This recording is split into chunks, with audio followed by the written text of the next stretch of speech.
quienes hoy alcanzan la edad de retiro y cumplen con los años de aportes requeridos han pasado su vida laboral de cambio en cambio del sistema de pensiones.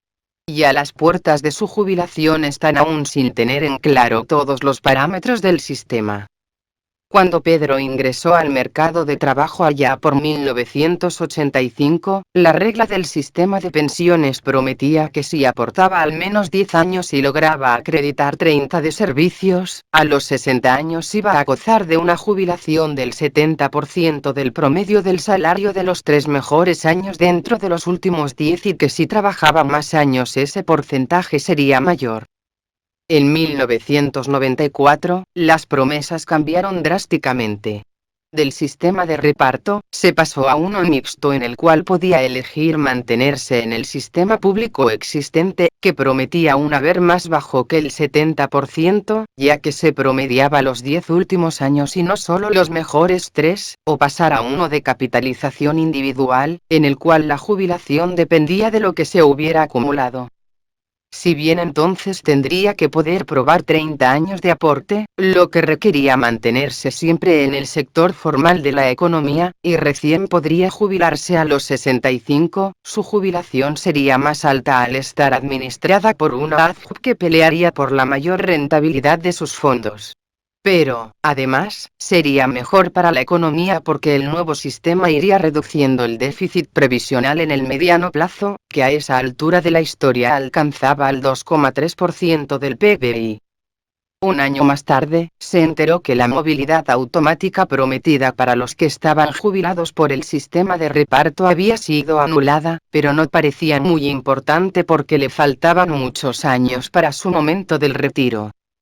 Allá por 1985, la regla del sistema de pensiones prometía que si aportaba al menos 10 años y lograba acreditar 30 de servicios, a los 60 años iba a gozar de una jubilación del 70% del promedio del salario de los 3 mejores años dentro de los últimos 10. A partir de 2002 se dio cuenta que la ausencia de movilidad no era un dato menor porque la inflación había retornado después de casi una década y ahora los ajustes de los saberes eran discrecionales.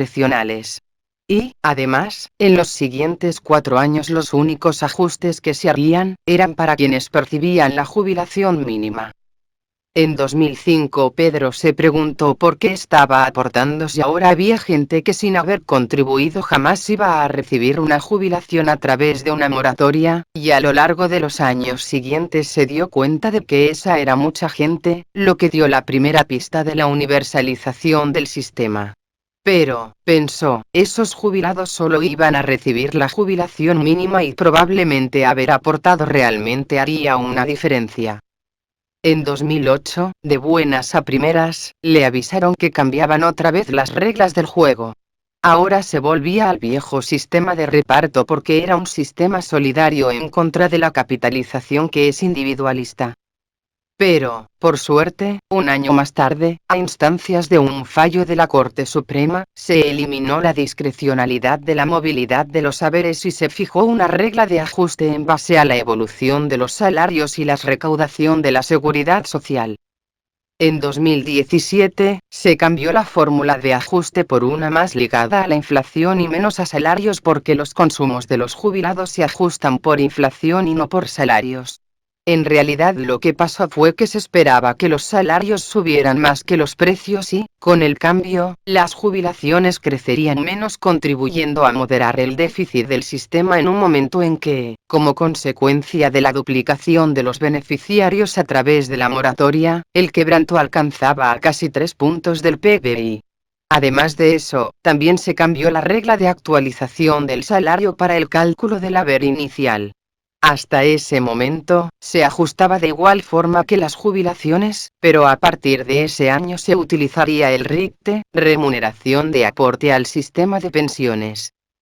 Y, de incertidumbre en incertidumbre, llegó al 2020, con 35 años de aportes y la edad suficiente para retirarse, creyendo que el haber que le correspondería sería ajustado de forma cercana a la evolución de los precios. Y ahí, otra vuelta de tuerca cambió el panorama del sistema. A solo días de asumir, la nueva administración mandó al Congreso la Ley de Emergencia Solidaria, una de cuyas medidas afecta otra vez al sistema jubilatorio. La modificación, en esta oportunidad, suspende por 180 días el ajuste del haber jubilatorio, periodo durante el cual los ajustes trimestrales, en principio los de los trimestres de marzo y junio, se harán, hasta definir una nueva fórmula, de forma discrecional y priorizando a los de más bajos ingresos. El primer aumento discrecional se plasmó en la forma de un bono de $5.000 para quienes cobran la jubilación mínima, $14.068, y tienen una sola prestación, jubilación o pensión. Para el resto de los beneficiarios, el bono es la suma que completa su haber hasta alcanzar los $19.048, jubilación mínima más los $5.000. Es decir, esta medida termina generando un achatamiento de la pirámide jubilatoria ya que, de esta forma, casi el 75% de los beneficiarios estaría cobrando el mismo haber. Así, lo que en principio daba la idea de una reducción del gasto, termina en un incremento en los meses de diciembre a febrero de 6,7% solo en el sistema previsional, SIPA.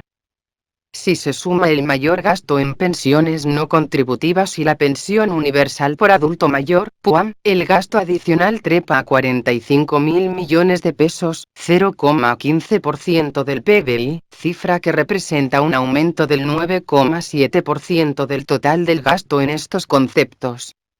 Si bien, veladamente, los aumentos diferenciales, mayores para la población de menores ingresos, las autoridades los justifican en el principio solidario del sistema de reparto. Sin embargo, esto no es más que una reinterpretación del espíritu del régimen previsional, ya que la solidaridad del sistema de reparto se refiere a la solidaridad intergeneracional. La generación que trabaja y aporta financia la pensión de la generación jubilada, mientras espera que la generación siguiente sea la que financie su jubilación. La solidaridad no es entre jubilados, quienes aportaron toda su vida para cubrir su propio riesgo de caída en la generación de ingresos en la etapa pasiva y no para cubrir el riesgo de quienes no han aportado. Los legisladores justificaron el cambio en el principio solidario del sistema de reparto. Sin embargo, esto no es más que una reinterpretación del espíritu del régimen previsional, Adrián Escandar. Haber mínimo y umbral de pobreza. Pero, además, cuán cierto es que quienes tienen las jubilaciones más bajas se encuentran entre la población vulnerable. La tasa de pobreza entre la población mayor es la más baja entre los distintos grupos etarios. Mientras que entre los menores de 14 años, el 52,6% es pobre, entre la población mayor de 65 años, ese porcentaje solo se alcanza al 10,4%. De hecho, la jubilación mínima alcanza a cubrir la canasta de pobreza, con lo cual ningún jubilado debería estar en esa condición, aunque considerando como unidad del hogar, los ingresos totales podrían ser menores que la línea de pobreza. La tasa de pobreza entre la población mayor es la más baja entre los distintos grupos etarios. Mientras que entre los menores de 14 años, el 52,6% es pobre, entre la población mayor de 65 años, ese porcentaje solo se alcanza al 10,4%. Calificando a los jubilados en pobres/no pobres, se encuentra que el 83% del total se encuentra en hogares no pobres, mientras que si se restringe a los jubilados que perciben la jubilación mínima, este porcentaje se reduce al 76%. Es decir, la condición de percibir el haber mínimo jubilatorio no implica necesariamente que la población sea vulnerable. Tras una vida laboral de reformas previsionales, Pedro ya se encuentra jugado y sin fichas. Las reglas cambiaron reiteradas veces y no está claro cuáles son las puertas del retiro y mucho menos cuántas veces a futuro las cambiarán. Las instituciones inestables pierden credibilidad. Si bien Pedro ya no tiene opción, el mensaje que dejan todas las reformas que se han ido implementando, en especial en los últimos 15 años, es que el sistema de pensiones tiene un premio al bajo al cumplimiento. Existen moratorias que permiten un haber sin haber aportado, existen regímenes que con aportes muy bajos otorgan un beneficio. Las instituciones inestables pierden credibilidad, pero aún habiendo aportado y obteniendo un beneficio bien diferente al que aportó poco o no aportó, a futuro existen altas chances de que la diferencia inicial se vaya achicando fuertemente.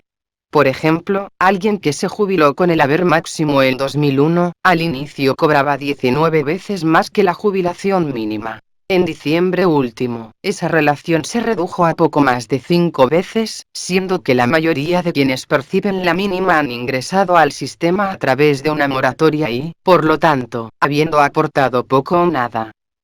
La historia que esta historia cuenta es que existen altos incentivos a evadir el sistema. El desafío desde las instituciones es transformarlo en un sistema creíble que genere atractivo a pertenecer. La autora es economista de Fiel. Esta nota es un anticipo de la publicación Indicadores de Coyuntura N616 que elabora la Fundación Fiel.